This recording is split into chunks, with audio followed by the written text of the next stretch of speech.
برادر عزیز حاضر مادرش زنگ زد. ما دست راست گفت گفتیم با نوار میگیریم به همین خاطر اینا حاضر که کامera بود گفتیم کامera دانه یا مادرش خواستیم که دانا در وای مونیم فقط آواز مادرش مونیم.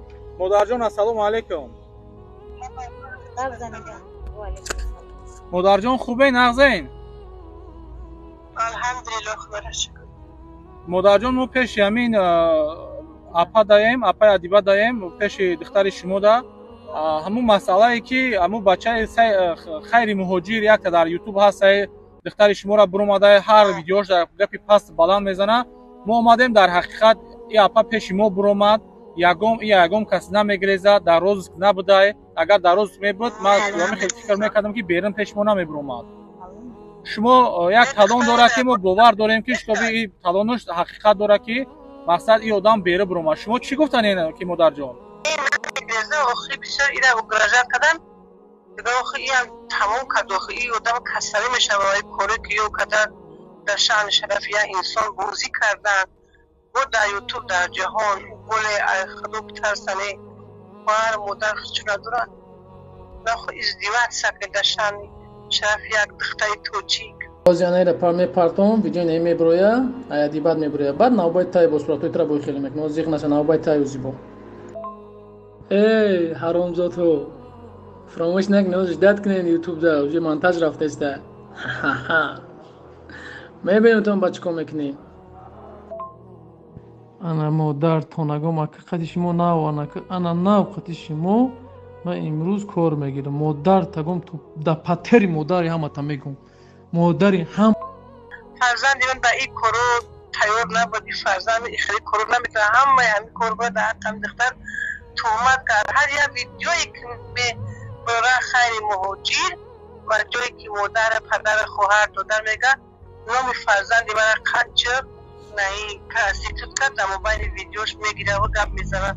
آخه همین چی گپ این ممکنه داده. انشاءالله مادر جان حق به حقدار میرسه همه آشکار میشه حقیقت رو میبروه.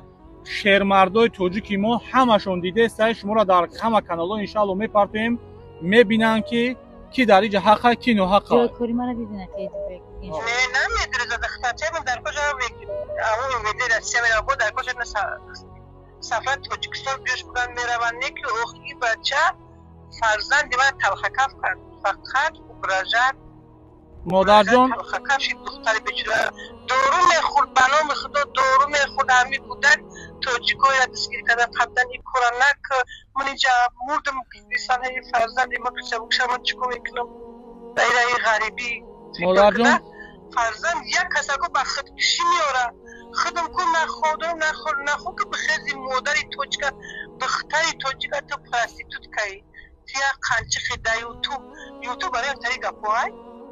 خب مادر جان شما قطع کنید ما درش برنامه رو دوام کنیم. راست میگه مادر در حقیقت راست میگه. شرمندگی وقتی که آدم شرمنده شد به همه کار خودی را به همه کار ننگ ناموس وجدان باشه اگر هیچ به همه کار تسلیم میتونن. شما چی گفتن این اپا؟ من افتگی میگم به ناموس سینوکوره که خودش سینوکوره مقصد خونه کارگری مخمود دایم بیا اینا من دو بودکی نمره نگاه مینه مقصد مرا خاطریست که میته کسی که دامی نمیره چیل سوم گذروندگیه او داده سیما نیست. من ماه مای 11 مای محکم کردگیم کارتره کسی دامی 86 گذروندگیه مرحمت کنه پیش من نه که او داده سیما نیست. ای خلق توجی شما را خواهر پدر پگه زنای شما را دیوان میشن همجا کورکنی میان بزنن که فقط بدروی هم خیلی که با تیرزا پرا بروا ما امیره دکازم نکنم من دخترکی نک نمیویا در کار شوا ما همه ویدیو امیره دکای دیگه میبرون میتونم چیزی دو گالون نیکو برای دلای ما دوازی در این ویدیو. شما یعنی در خانه کارگری مقاماتی روسیه کار میکنید؟ شما وقتی که ویدیو را همه خش تبورتون دیدن شرمنده‌ام کرد پروسه شرمنده به اوبون کرد نک آیا جهت که من شون ندارم اگر شما داشتم او بیزیبتر میشه نک زنکو شده باید خیلی نمیکنم. من دخترکی پرش کسه بشو نکی زنک شدوره کم اینکی نیست خیلی کردن من کودک دارم میدونی تو میبری میخونش تو مکه تعلیش کردن نمیتونی کردن نه ایمون. برادر عزیز نگاه کنین که از نگاه کنین باز زنگ زد با یک جبر دیده دیگه این یک جبر دیده که اشوش داشت بس من دختری ماشین رنگی نیست خدای را بزنه خطی با جونش گپ زنین شما عایشتون چیکار کرده گپ زنین. السلام علیکم اپا جان. سلام. اپا نامی ما ایدیبک اپا جان پیش همین اپا ادیبه اومدگیم. انا یک مراجعه چیدگیه که یک شکایت چیدگیه که همین جهانگیر گفتنی آدم سایت خیر مهاجر در یوتیوبش در وایش در انا اینستاگرامش اویا کسا انا همین یگون شکایت دارین شما نسبت هم آدم؟ البته که دارم. چی شکایت دارین اپا جان؟ اوای آدم من در چیزش نوشتم، مکتبش نوشتم، بعد کلوسای حقارت روی کرد که شما دو زیروان میکنم نمرات را پرتین. بچی خودی شما را حقارت کرد؟ بچی خودی شما نویسونده این؟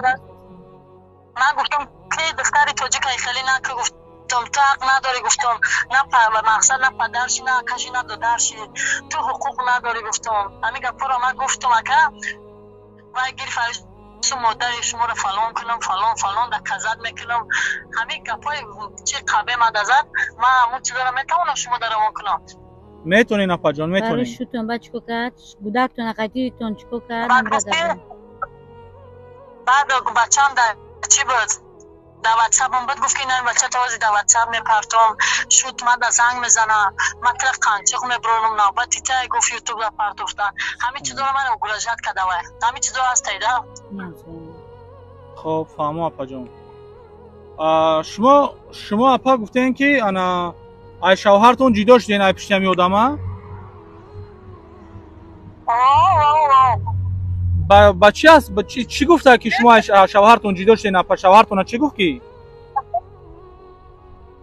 وای گفت من گفتم نپرتو بچه من را گفتم شوهر من میبینم گفتم احسن این چیزای خلای ما بینم من را زنگ بزنه اولاد عزیزت من را زنگ بزنه گفت من صورتی تلا ندارم گفت صورتی این بچه تا میپرتم که خشت بار زنگ بزنه اولاد تفلا میکنم دفعه قبه بعد گفت نشد در پدرم. الله هدایت شما. هزار امان اپا جان. اگر شما خواهش کنم همین میتونه که پراموی ببرین همین بلاگره مردم بفهمه با همین زپسایی که روان تا میکنم همین را مردم بفهمه چی نمود بلاگره که قدر مادر یک کسا یا آدم شده و فرزندش میگه در اینترنت میپرسه فرزندی ما 5 ساله که در گامه سینما سوچ قبله لو بای خیلی میپردم با جواب تنها میتو خانچ خوب بلش مورا نه شرمانه تنها که مردم توجه بدونه که چقدر سوچ کنین شما بودن از خانون با شما راجع با تایشتون برام خانچق بودن از خانون جواب میتا. حتما اپا جان حتما اپا جان نمونم اپا. خب اپا جان هزار امان اپا جان. برادرای یکی از جبریده‌های بود که گپوش گپ زد که این چقدر اخماقی میکنه فقط دلیل انایی میشود در کزد انایی میشود پیگیری کنین انشاءالله ما شخصای دیگر را پیدا کنیم بیابیم و یا هم رنگ اپاوره برویان گپ زنم خداوند نگهبان باشه صبر کن و یوش همی پرتم.